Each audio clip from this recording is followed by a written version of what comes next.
Jesus' resurrection is a true historical fact.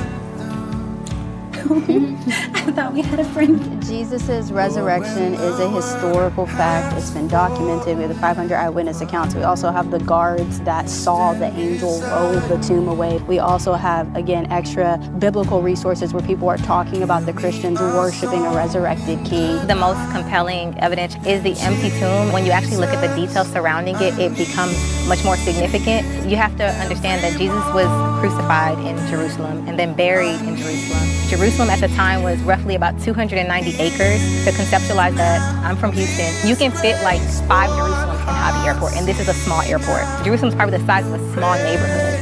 And so this is where he was killed and buried. This is also where Christianity essentially started. So when you think about it in those terms, we know where he was buried. It's not an unmarked tomb. The Bible tells us he was buried in the tomb of Joseph of Arimathea. But this is also the place where the disciples go and start preaching about a resurrected king. It would make no sense for me to start in this super small town where somebody can just say, let's end this whole man's career, roll the tomb back, let's see that he's still in there. But they didn't. They're preaching in this area, and it adds credence to their message because obviously the Jewish leaders hated Jesus. They crucified him. They had a lot of incentive to roll back the tomb, but they didn't. They said things like, oh no, the disciples stole his body. So the empty tomb is extremely compelling to me because if I were going to be a conspirator and create this whole thing like worship Jesus, I'm going to Africa because nobody's going to be able to fact check me, but I'm not going to stay in the place that he was resurrected and where his tomb is.